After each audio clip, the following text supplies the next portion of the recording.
Presenting our podcast, Got Milk, the Indian Dairy Context, brought to you by Shunya Agritech, India's first animal nutrition and well-being focused organization.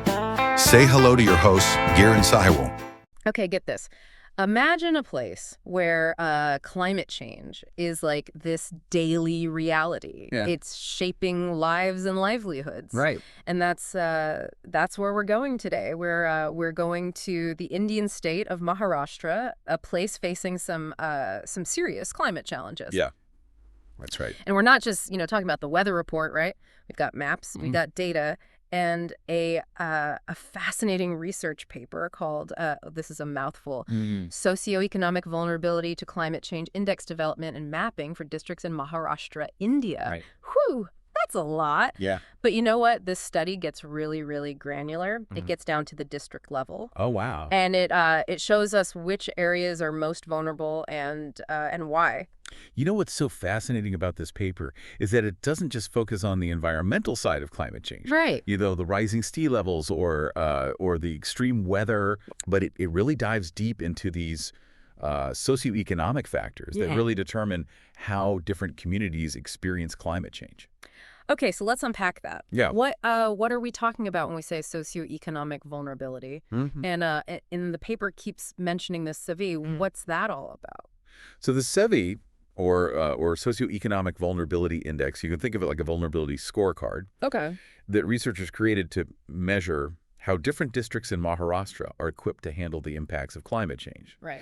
And they do this by looking at three main things: exposure, sensitivity, and adaptive capacity. Right. Break it down for me. What exactly do those terms mean in this context? Sure, yeah. So exposure. Exposure refers to the extent to which a district is directly affected by climate hazards. So think about things like droughts, floods, heat waves. How frequently do those occur, and how severe are they? Makes sense. So a district that's right in the path of frequent cyclones, for example, would have a higher exposure than one that's further inland, right? Exactly. Now, the interesting thing is that, high exposure doesn't automatically mean a district is doomed. Right. That's where sensitivity comes in. Okay. Sensitivity measures how much a district's economy and society would be harmed by those climate hazards. Okay. Yeah. So even if two districts experience like similar levels of drought, for example, the one that's heavily reliant on rain-fed agriculture would be way more sensitive than one that's got diversified industries and irrigation and all that stuff. You got it. So sensitivity is all about how much a community stands to lose when climate change throws a punch. Okay. Now, the third piece of this puzzle is adaptive capacity. Okay. And this is where things get really, really interesting. All right. I'm intrigued. Tell me more about this adaptive capacity. So adaptive capacity is a measure of a district's ability to adjust, cope, and even thrive in the face of climate change. And, it's not just about physical infrastructure like seawalls or irrigation systems. Right. It includes things like access to education, financial resources, and even the size of the dairy industry, believe it or not. Hold on. What does milk have to do with climate resilience? So the study found that districts with higher milk production actually had higher adaptive capacity. Interesting. Yeah. If a district has a thriving dairy industry, right? Yeah. They have a source of income besides crops, which can be a lifesaver during a drought, for example. Oh, okay. Yeah. It also indicates a level of economic development and resourcefulness, right? That can help them adapt to changing conditions. Okay, that's a connection I wouldn't have made. So a community that's already good at adapting to challenges is better equipped to handle climate change. Exactly. Yeah. Another factor the study highlights is literacy rates. Right. So higher literacy rates often mean better communication, access to information, which are absolutely critical for adapting to climate change. So communities that can stay informed and share knowledge are more likely to make smart decisions when facing climate challenges. Exactly. Okay. Now, you might be wondering how this all plays out in the real world. Yeah. Now, the researchers used all this data to create a map of Maharashtra showing the SeVI scores for each district. So this map shows us which areas are most vulnerable. Right. Okay. Yeah. I'm really curious to see how this all looks visually. Absolutely. It paints a really clear picture. Okay. And we can see some geographic trends emerging right away. Mm-hmm. For example, the Central Maharashtra Plateau, Central Vidarbha, Okay. and the Scarcity Zone all light up as highly vulnerable areas. Okay, so what makes those regions particularly vulnerable? Is it just about their location, or are there other factors at play? Well, it's a combination of things. You Okay. know, those regions, they face like recurring droughts, Mm-hmm. and they're also heavily reliant on agriculture, Right. which we already know makes them more sensitive to these climate shocks. So if the rains fail, Yeah. those communities, they really feel it. Yeah. They don't have those alternative income sources to fall back on. Yeah, exactly. It's like putting all your eggs in one basket Right. and the basket tips over. Yeah. Now, on the other end of the spectrum, the North Konkan coastal zone Okay. really stands out as being less vulnerable, Interesting. even though they face high exposure to things like sea level rise and cyclones. Wait, how is that possible? Mm-hmm. You'd think being on the coast would make them, like, super vulnerable. Well, they are exposed, Right. but they've got a secret weapon: crop diversification. Okay. The study found that this region grows a wider variety of crops. Okay. So they're not putting all their eggs in one basket, so to speak. Right. If one crop fails, they have others to rely on. Right. That's a great example of how adaptive capacity can really make a difference. Yeah, it's like having, Yeah. a backup plan, A backup plan. or even multiple backup plans for when things get tough. Exactly. Now, speaking of, doing things right, Yeah. remember Pune? Yeah, Pune. It has the highest adaptive capacity Oh, wow. and is the least vulnerable district overall. So what's their secret sauce? Oh, Are they just geographically blessed, or is there something else going on? Location definitely plays a role, Right. but, they've also got a diverse economy, Okay. good infrastructure, and higher literacy rates, Right. which, as we discussed, contribute to better adaptive capacity. Yeah. They've also got a pretty robust dairy industry. Right. More cows, more milk, more resilience. Exactly. So SeVI map and all this data is fascinating. Mhm. But at the end of the day, we're not just talking about numbers here. Right. These scores represent, real people's lives.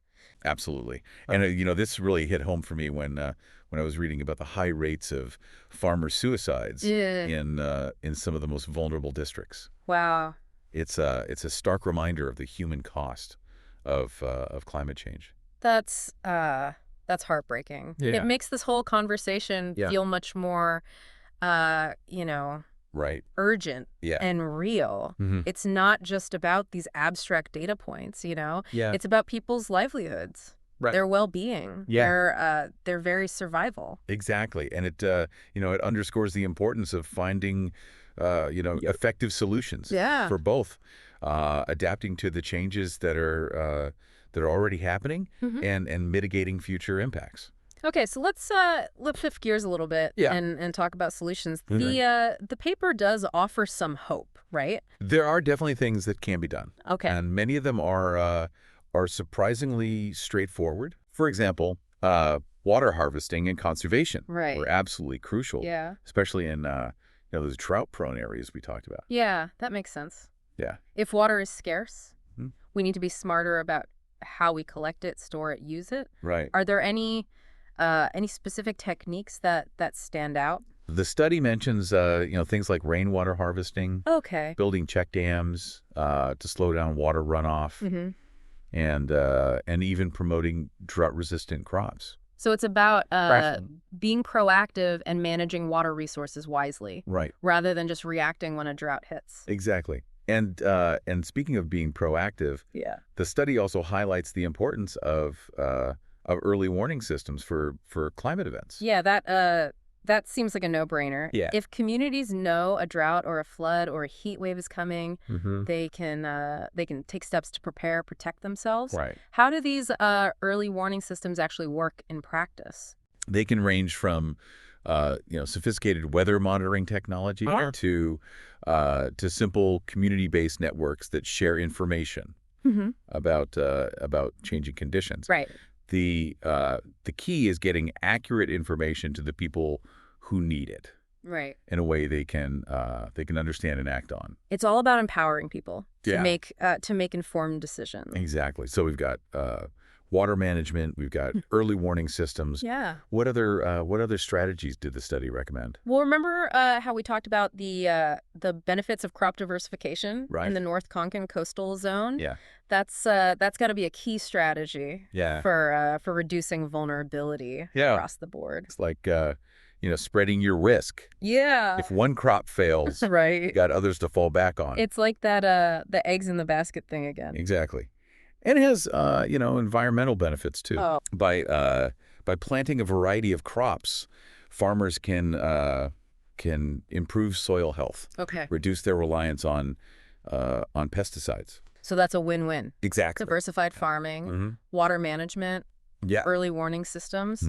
It seems like these strategies are all about thinking ahead and preparing for different scenarios. Absolutely. And it goes beyond just reacting to immediate threats, right? It's about building long-term resilience by addressing the root causes of vulnerability. So not just putting out fires, but preventing them from starting in the first place. Exactly. Now, here's another strategy that might not be so obvious. Climate-proof shelters for livestock.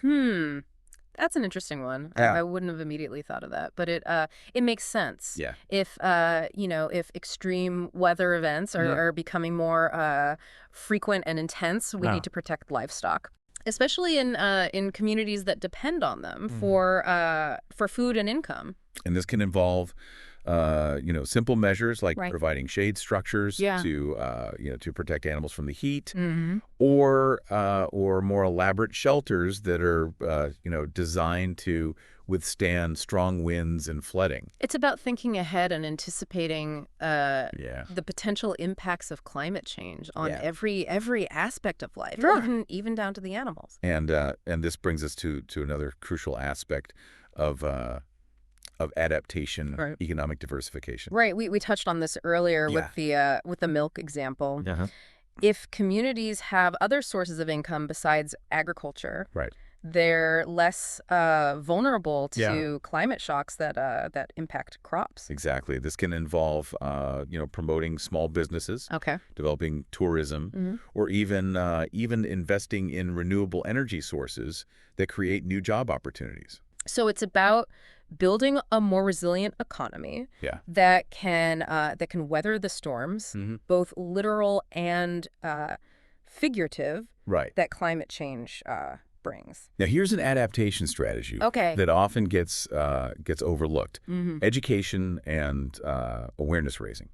Wait, how does going to school help you adapt to climate change? The more people understand about climate change, its impacts, potential solutions, the better equipped they are to make informed decisions and take action. So it's about empowering individuals and communities with the knowledge and the skills they need to become agents of change. Exactly. This can involve incorporating climate change into school curriculums, hosting community workshops, and even using social media to spread awareness. Because ultimately, tackling climate change requires a collective effort, and that starts with informed citizens.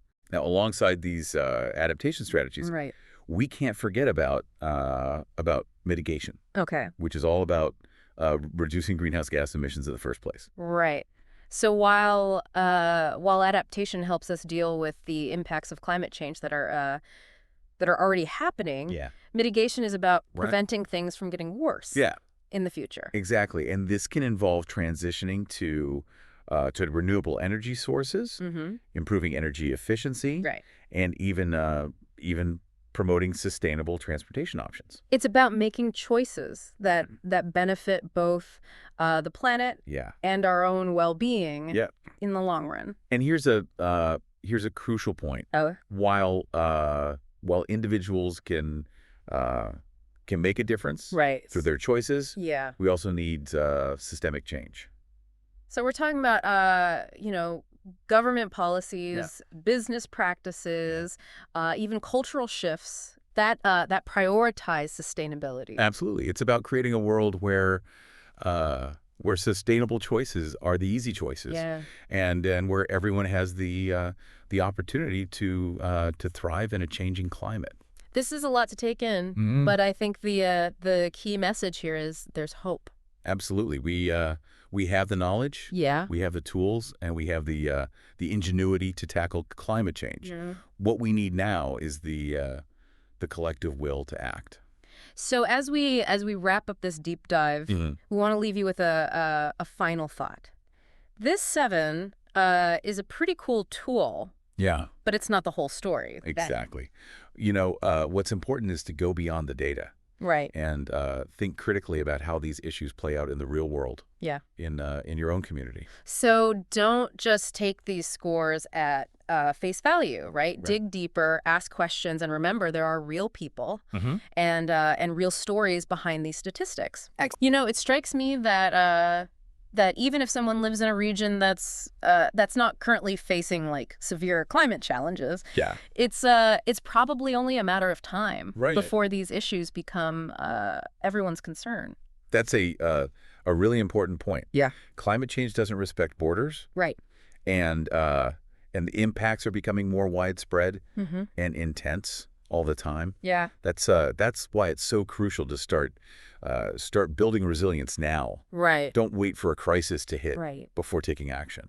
So what can our listener do today, right now, to start making a difference? Yeah, absolutely. I know we've covered a lot of ground here, but are there any specific actions you think are particularly impactful? Yeah. Even small changes can have a ripple effect. Okay. Think about your own life. Yeah. The choices you make every day. Right. Could you reduce your energy consumption? Right. Could you support local farmers? Could you advocate for sustainable policies in your community? It sounds like you're saying that that individual actions do matter. Yeah. Even if we also need systemic change to really tackle this issue. It's not an either-or situation. Right. We need both individual action and collective action to create lasting change. Okay. And remember, it's not just about making sacrifices. Right. Many of these solutions actually improve our quality of life. Right. In the process. That's a really important point. We often think of climate action as something burdensome. Right. But it can also be about creating a healthier, more just and more vibrant world. Yeah. For everyone. Exactly. Think about the things that bring you joy, connect you to your community. How can you bring a climate lens to those activities? Right. Maybe it's starting a community garden, volunteering with a local environmental group, or simply having conversations with friends and family about these issues. As we wrap up this deep dive, I'm struck by the fact that the future isn't predetermined. Right. We have the power to shape it, and by understanding our vulnerabilities and embracing solutions, we can create a more sustainable and equitable world. Absolutely. Yeah. That's a perfect note to end on. Yeah. Remember, you have the power to make a difference.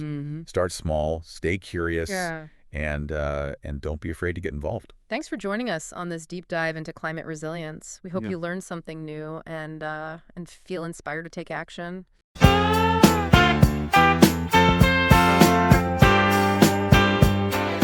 Hope you enjoyed this episode of Got Milk, the Indian Dairy Context.